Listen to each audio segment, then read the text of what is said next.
1, 2, 3, 4. Screen time, screen time, screen time, screen time. It's my screen time too. Screen time, screen time, screen time. Hello, and welcome to It's My Screen Time Too, the podcast where two moms dream of the day when their children will be old enough to ship off to a boarding school that teaches them to be wisecracking knights.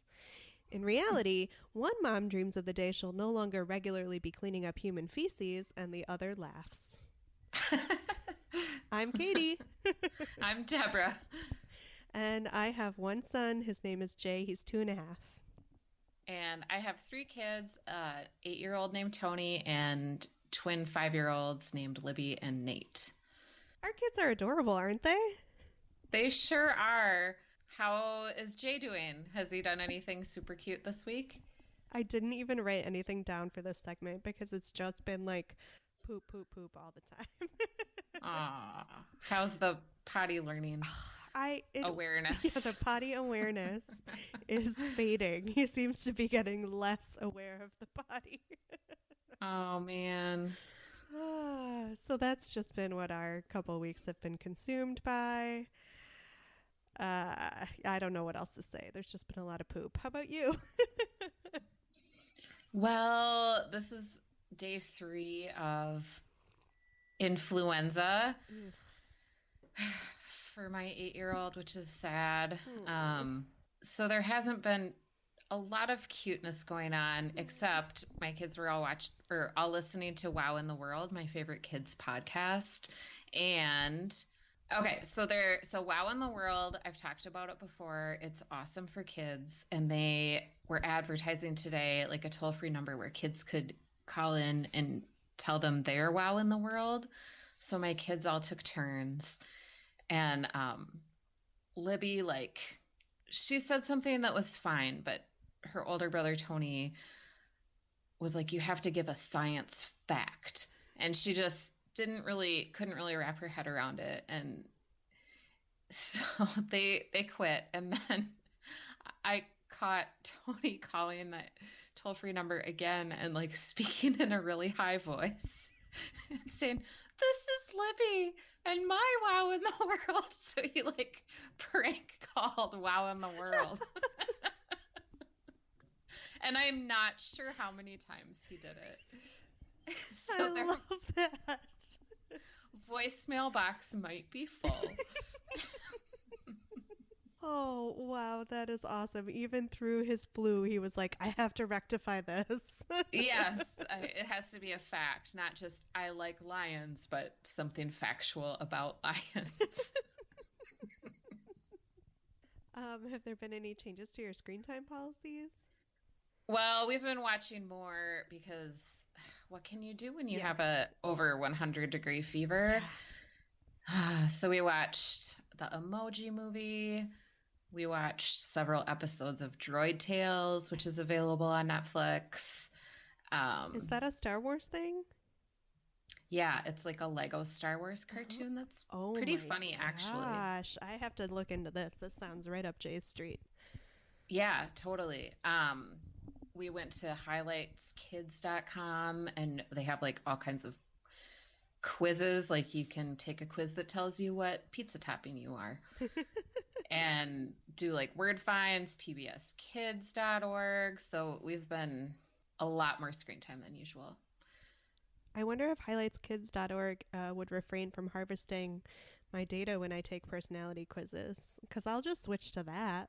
I'll no longer take them on Facebook.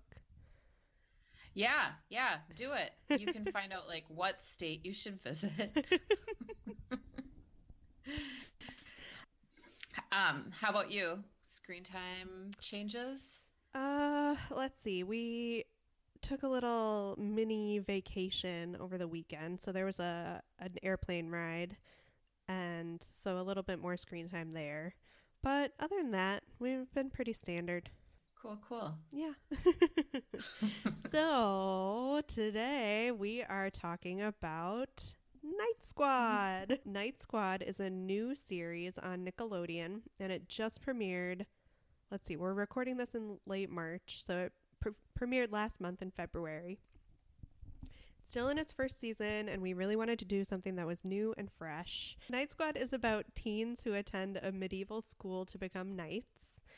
And as I typed up my notes for this episode, I once again realized that I will never spell medieval right on the first time, ever. Ooh, I don't think I can either. That's a tough Even though one. intellectually I know how it's spelled, just my fingers don't do it.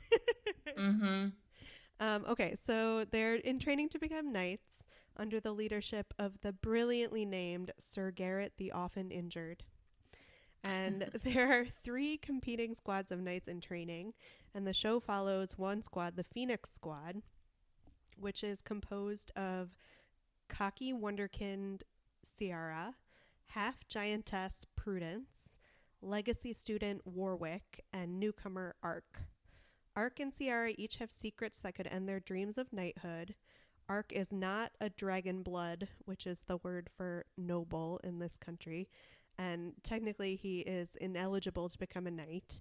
And Ciara is actually the princess with a secret identity. So they protect one another's secrets while competing with the other squads to be the best. And like I said, we picked it because we wanted something new, and we saw ads for it while we were researching our School of Rock episode. And also, I am an acknowledged Renaissance fair lover, so I thought it would be fun. She's got costumes, you guys. I do. They're awesome. I have costumes. My husband has costumes. My kid has costumes. All right. So what did we watch? We watched season 1, episode 1 called Opening Night. We watched season 1, episode 2, A Night at the Roxbury. Night with a K. Haha. And season 1, episode 3, Night in Shining Armor Day. We'll start by going through the episodes one by one and then move on to our more general thoughts. Deborah? So, season 1, episode 1, opening night, we're introduced to the show. Katie, you did a great job summarizing the main characters and kind of the whole premise behind the show. So it starts with an ogre that looks very much like Shrek, wheeling in our protagonist, Ark, and Sir Garrett announces the opening in the Night Squad, and it's only for those descended from knights or dragon bloods, and Ark is not. So he's a bit of an imposter. And he also doesn't have any money to pay for his night school tuition. So in the very beginning of the show, we see him stealing a tiara from a princess, and he just escapes, and she sees him, but there are no consequences. And then we're introduced into Ciara. Well, we're introduced into the princess, and then she magically turns herself into Ciara. And they're 2 completely different people. Are they? Actors. Really? Are they not? Maybe I just wasn't looking closely enough. I assumed that it was the same person, one with curly hair and one with straight hair. I thought they were 2 different actors. Gosh. We will look this up and get back to you on. They do look very different. Wow, can hair really make that much of a difference? Okay, hang on. Keep summarizing and I'll look it up while you're summarizing. Okay. We're also introduced to a couple of mean girls, Sage and Buttercup.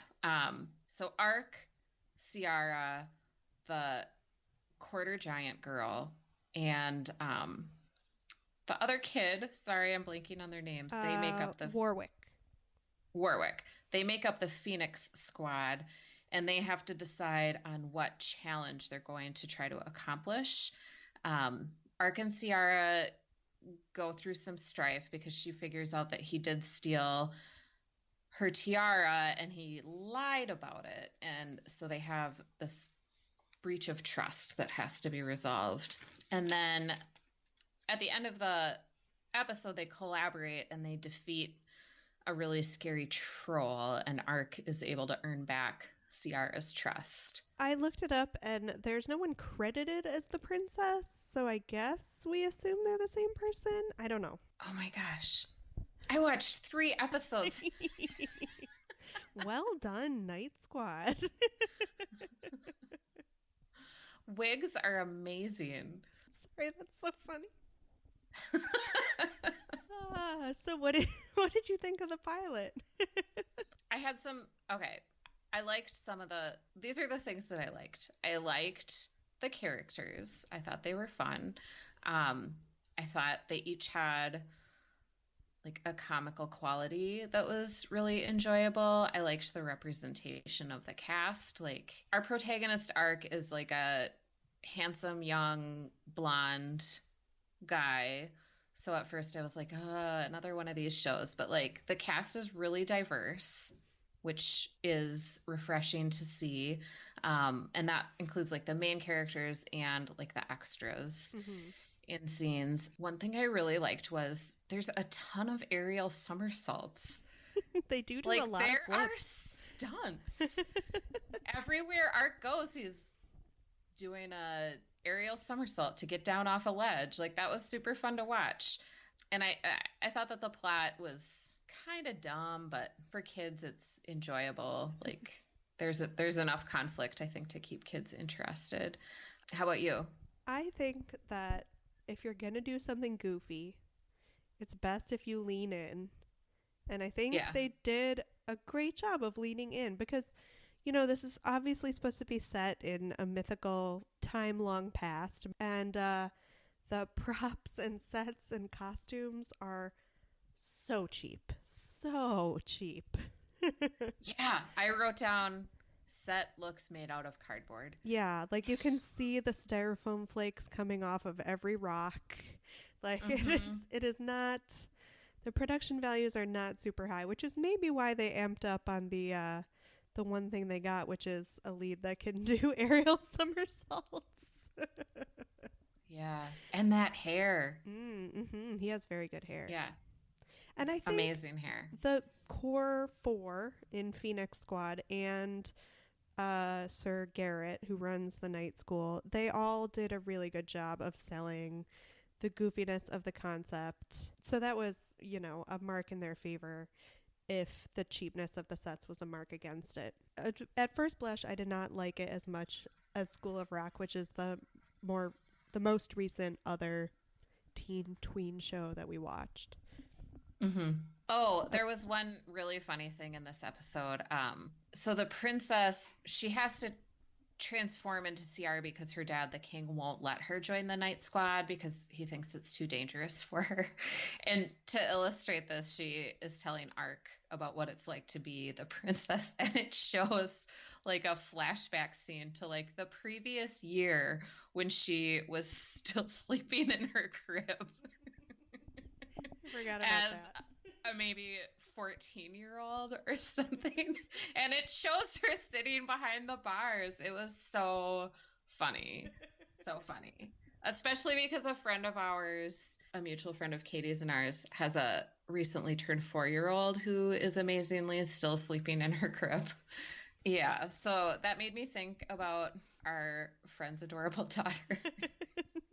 And how she'll be shipped off to college with rails for her dorm room bed. I did like that. There were some good gags. Okay, episode 2, A Night at the Roxbury. The different night school squads have to choose one member to compete for the Roxbury Cup, and Ark explains that he really wants to do it to prove he's a valuable member of the team because he's the new guy. Ciara initially agrees, but Sage, who, if you remember from Deborah's description, is the villain from another squad, goads her into taking Ark's spot. So Ark is understandably miffed, and he tries to get his spot back by inviting the princess to attend the competition, since Ciara couldn't possibly be in 2 places at once. But is it Ciara or Ciara? Ciara? Okay. Ciara. I think it's Ciara, like rhymes with... Rhymes with what? But Ciara explains belatedly that if she were to quit the competition, she'd be kicked out of night school. Side note, everything involves potentially being kicked out of night school. Like, they're very strict about who they keep around in night school. So they hatch a plot to let Ciara do both, claiming the princess has bubble gut and has to watch the competition from inside a closed tent, so Ciara can sneak out and compete. Ark is stuck trying to keep the king out of the tent, And Ciara ultimately throws the competition to be seen as the princess and save Ark. What were your thoughts on this episode? One of my first notes is Slumberland furniture because they like the inside of the castle was decorated with like brightly upholstered couches and ottomans. It's the period details are completely lacking in this show. It's really hilarious. Not that my expectations were high, so just another knock on the set. It was just terrible. And then there were a couple of Warwick and the giant girl. Prudence. They have to battle a Sasquatch. It's a Basquatch combination, bass and Sasquatch. Yes. And then there's also the evil witch, and it looked like they just went to like a Halloween costume rental and just rented the costumes for the day, and they didn't really fit into the show. They were just, I mean, they were really bad. And so at that point I was like, I think this show might be better animated.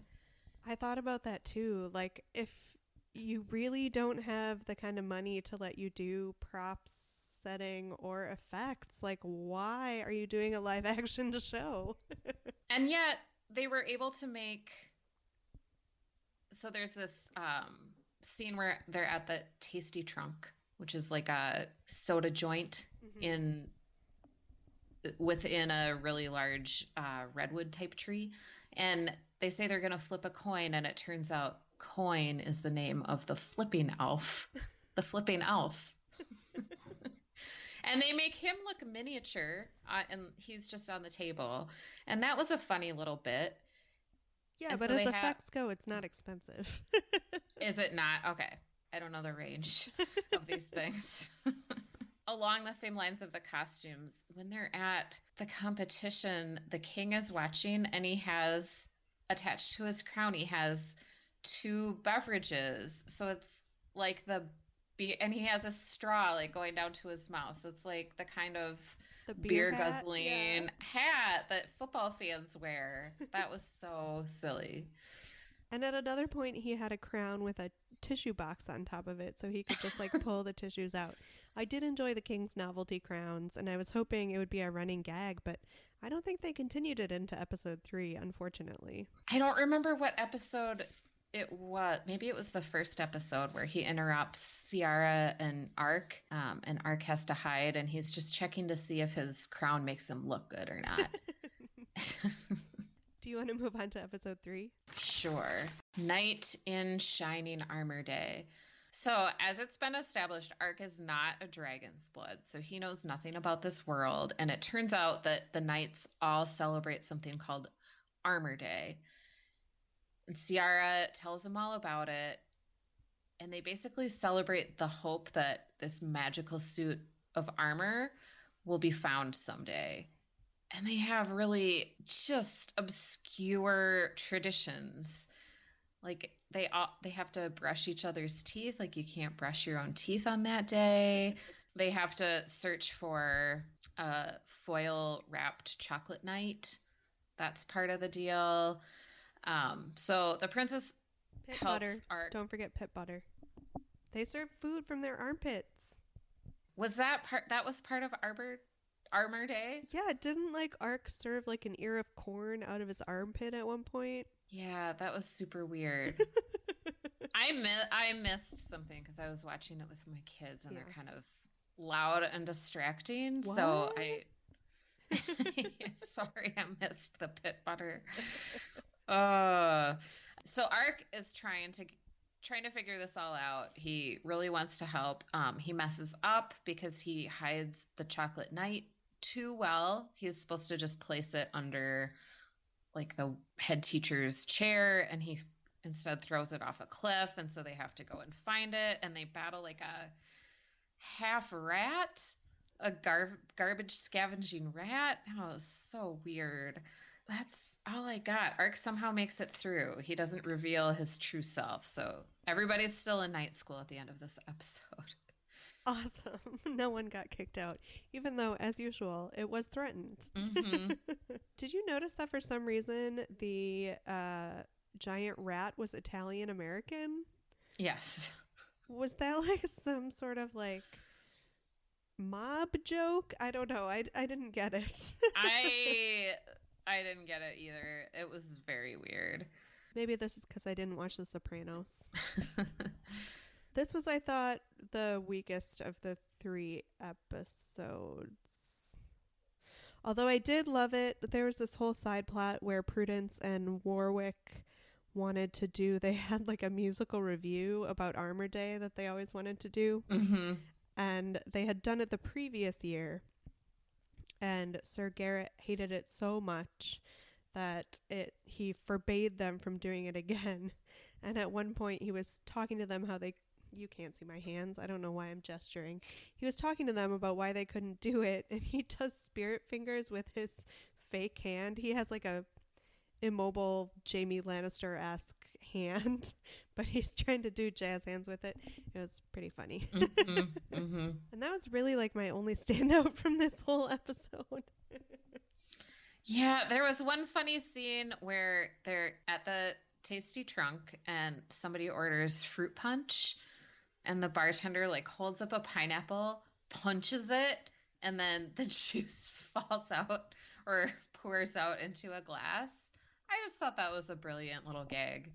I really enjoyed that. Yeah, I was not as into this episode. I took notes on the commercials. Anything good? I think that next year we should watch the Kids' Choice Awards. Okay.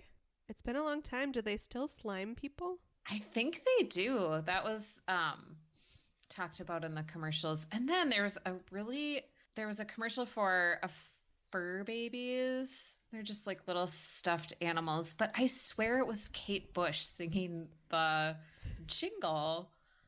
She must really need cash. I have to do a little more digging on that because I have nothing to back that up, but except for my Shazam-like mind. But well, I trust you. You're definitely the music maven on this show. You notice it more than I do. Okay, so I'm going to circle back to something that we talked about a little bit earlier.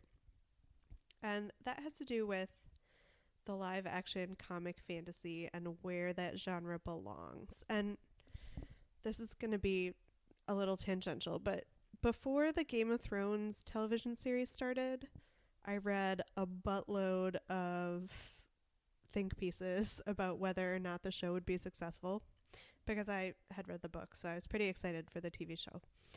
And and I don't remember where I read this, is the point.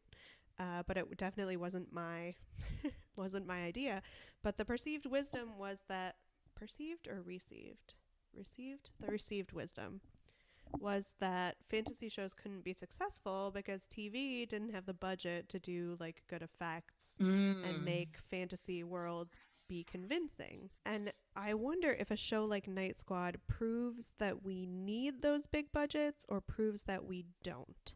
Because on the one hand, we have lush, lavish fantasy series like Game of Thrones that spend $1 bajillion for really good effects. Mm-hmm. But then we also have successful shows like Doctor Who that, their effects budget has been increasing, but it is sort of a hallmark of the show that the effects are not great and most of the villains are just dudes in rubber suits. Or I was also thinking about the season 3 finale of Buffy the Vampire Slayer, which is known to have like some of the worst effects work of its time, and yet it's looked at as like one of the best seasons of Buffy. Like, it didn't matter that the effects were so bad.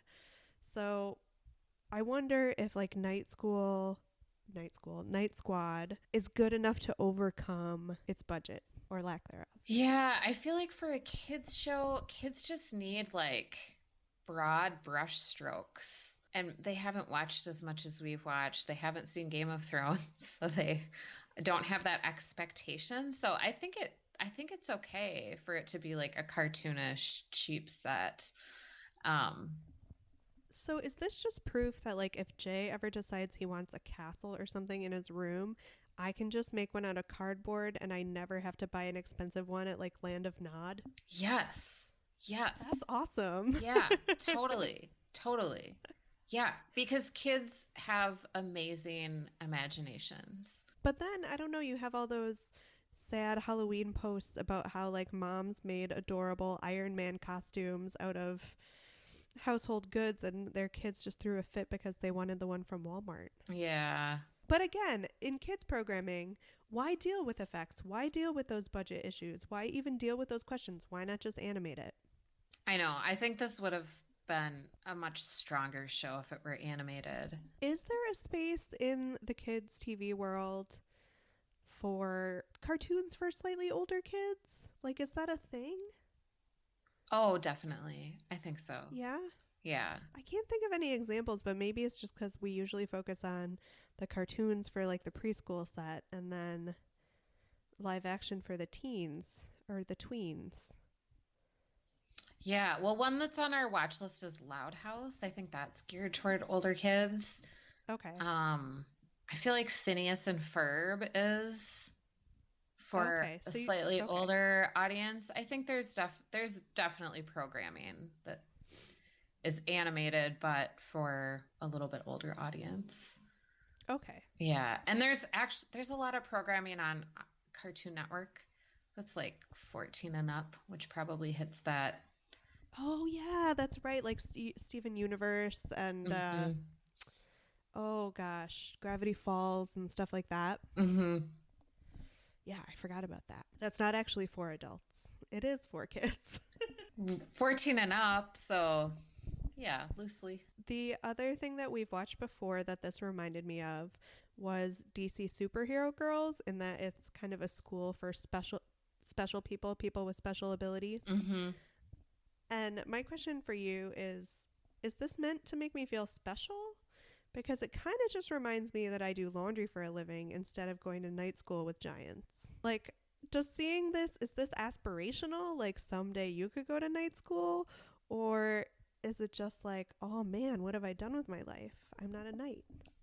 Yeah, honestly, I think boarding school that has been around for a long time in children's like literature and television programming because it removes the parents from the equation. Kids don't really want to watch a show about interacting with their parent. Like they don't want to watch a show about like the parent-child relationship. They want a show that's just all about kids. Like I'm thinking way back to what was the show with Blair? Facts of Life. Gossip You take Girl? the good, you take the bad. Wrong Blair. Okay. We just dated ourselves. Yes, Facts of Life. So I guess I think of it, I don't know, DC Superhero Girls and this are definitely kind of a niche within that boarding school genre, but it definitely falls into boarding school, I think. When you were growing up, did you ever wish you went to boarding school? Yeah, I did. Yeah. Yeah, it sounded awesome. How about you? Yeah, well, anything to escape the terrible hellscape that was middle school and high school. Yeah, exactly. I was like, it's got to be better somewhere else. But then, I went to college with a lot of kids who went to boarding school and wasn't as rosy a picture as I imagined. Mm-hmm. As usual, the grass is always greener. Right. So did you have any thoughts on the medieval setting? I know that was kind of like catnipy for me, but was it attractive to you at all? Do you like historical shows? It brought me back a little way back to Robin Hood, the movie with Kevin Costner. Oh, Prince of Thieves. Now I'm going to have Bryan Adams stuck in my head all night. I watched the heck out of that show. I had it on VHS. Not show, Mm-hmm. It was a movie. I loved it so much. So, as an adult, I haven't really been into like the Ren Fair Fest medieval type stuff, but as I don't know, like 10 or 12-year-old girl, I loved that kind of stuff. Oh my gosh, that movie. We were the perfect age for that movie because it was pretty much roundly mocked by adults at the time that it came out. Mm-hmm. But it was pretty perfect for teenagers. Like, we didn't care that it was supposedly a medieval setting, but they all looked like it was still the 80s. Or early 90s. Maybe it was early 90s. Yeah, we had total suspension of disbelief. Like, we didn't even have disbelief at that stage in our lives, really. Oh, that was so good. I want to rewatch it now. I know. And listen to the song. Everything I do it for you. Oh. Oh, okay. Did you? Sorry. I also had the piano sheet music to that song. Oh, of course. I also had the sheet music for vocals because I can't play piano, but like definitely so I would know all the words. Yeah. So did you have any thoughts on the cast? I did not recognize anybody, but I thought they were all great. I think they all have very promising careers ahead of them. Yeah, like I said, I really loved how game everyone was. I know it took you a while to warm up to Ark. My first thought was that he was so obviously striving to do Wesley from The Princess Bride. Mm-hmm. And then I thought, no. It's not Wesley from The Princess Bride. It's Carrie Elwes from Robin Hood Men in Tights. Did you ever see that Robin Hood? Oh, maybe once. I have very little memory of it. It's like Mel Brooks does Robin Hood, and I feel like they're kind of striving for a kid's version of that same humor. Yes. Okay. Yeah. So I feel like it would work better if they amped the absurdity up even more, but I loved what he was doing because I love The Princess Bride, and I mean, I don't love Robin Hood Men in Tights, but I appreciated the inspiration. Mm-hmm. Mm-hmm. Well, we've already kind of touched on a lot, but did you think of any specific adult movie or TV shows that this compared to? Well, this isn't really an adult, but it is sort of from our young adulthood. The Harry Potter movies. I mean, just because Harry is like an outsider, he has to learn, like he's a muggle. He comes from a muggle family. He was raised by muggles, even though he is a wizard. So Harry has to figure out just the rules that govern that world, just like Ark has to figure out the rules that govern Night Squad. I also thought of, and this was the princess, who I thought was two different actors, but is not. I also thought of I Dream of Jeannie. Do you remember that show? Yes. Did you ever watch that Nick at Night, Jem? Definitely. Did not realize how horribly misogynistic it was until later in my life. But yeah, I watched a lot of that. I watched a lot of that, and just that switching of identities and hiding who she really is. That kind of reminded me. How about you?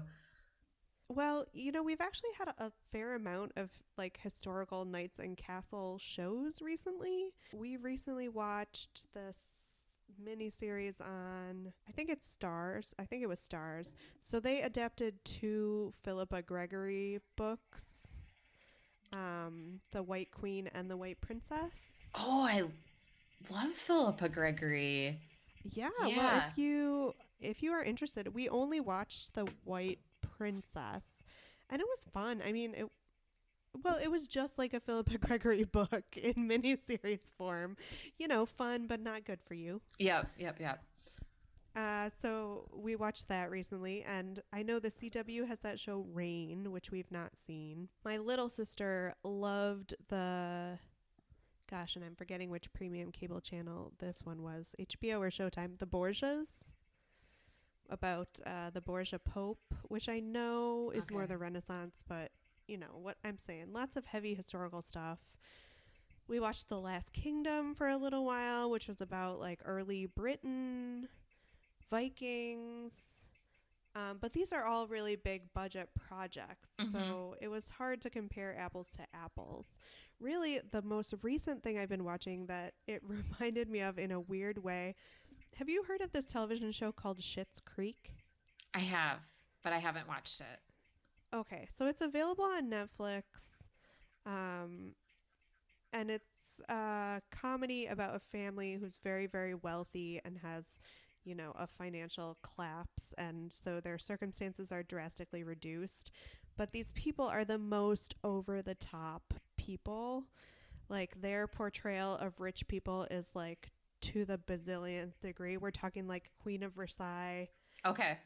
Times to the power of bajillion, and just like that level of commitment to the absurdity of a situation reminded me of what I think they're kind of trying for in Night Squad in some ways. Okay. Yeah, that is something that I would like to see. If I've only watched the pilot, actually, because as we've talked about many times, we don't have a ton of time for television. But it was really funny. I think you should check it out. I plan to make Kevin check it out with me. Did you do any casting of the gritty HBO reboot? I did. So do you know who Chrissy Teigen is? Do I know who Chrissy Teigen is? Is that like a dumb queen question? Of Twitter. Yeah, I don't really know what she's famous for other than, was she a model? Is she an actress? Idea. I thought she was just famous for being married to John Legend, but that's not giving her enough credit. I'm sure she did something. I don't know. But she is hilarious.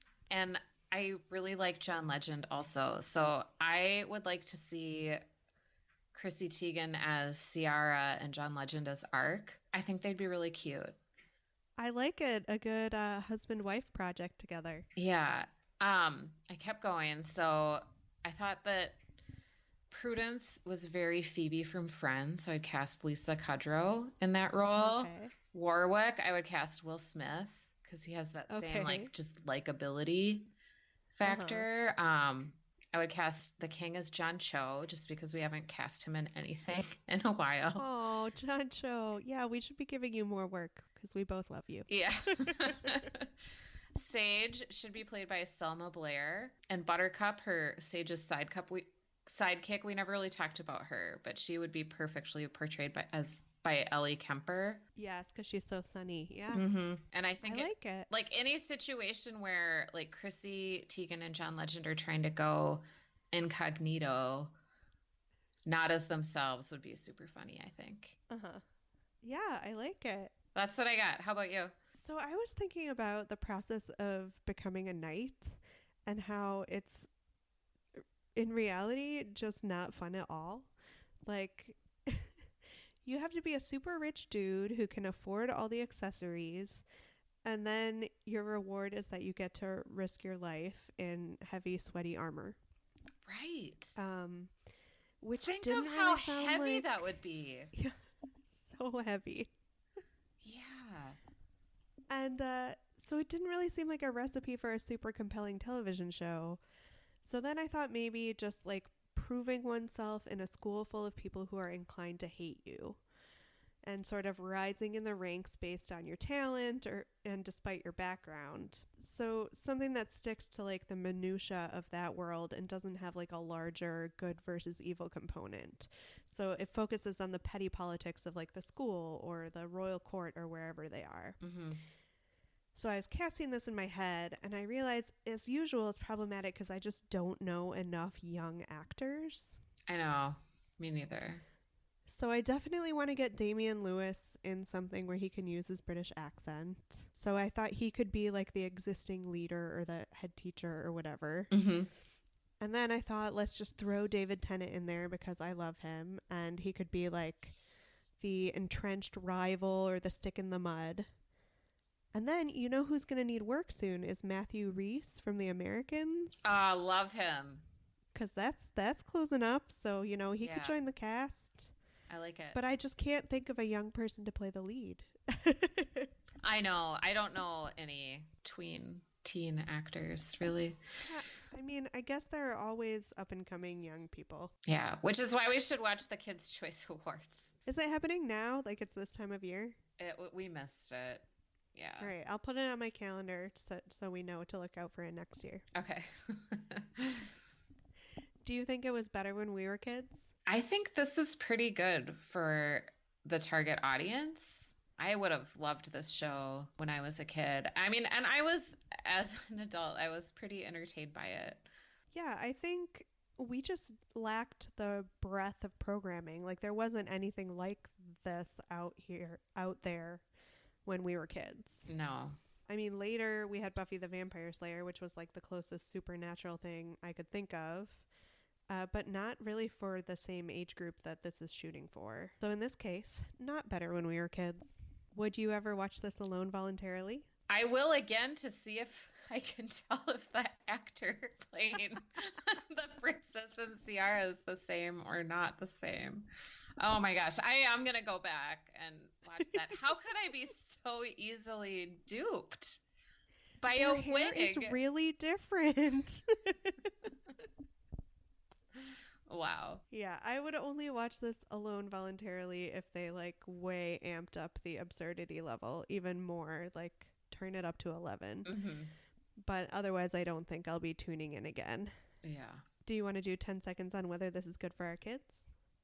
Sure. I did watch it with my kids because it's been flu week and they all liked it. They weren't super into it, but I see nothing wrong with letting like a elementary school age kid watch it. I don't know that a younger child would be so interested, but I think it was fine. It was cute. Yeah, as someone who attempted to watch it with my younger child, I can attest to the fact that he was not at all interested. Mm-hmm. But I can also say that there was nothing particularly offensive in it that I wouldn't want him to see. So in that sense, it was fine. It just didn't do much to hold his attention. Ratings? I would say 4 for like the acting and 1.5 for the set. Yeah, I have to go right in the middle, but I don't even know if it was a solid 3 for me. I mean, I'll give it a 3, but with serious reservations. So thank you for listening to this episode of It's My Screen Time Too. Please rate and review us on Apple Podcasts or wherever you get your podcasts. And look for us to be back on our bi-weekly release schedule. You can find us on Facebook to continue the conversation. We're at facebook.com/myscreentime2. And that's where you can also see what we're covering in our next episode if you want to watch along with us. Please tweet us with show or movie suggestions or general comments at myscreentime2. You can email us at myscreentime2@gmail.com. And our theme music was composed and performed by me, Deborah, and our podcast is produced by Katie Curler. Tune in next time for more real talk about the movies and TV beloved by kids and tolerated by parents.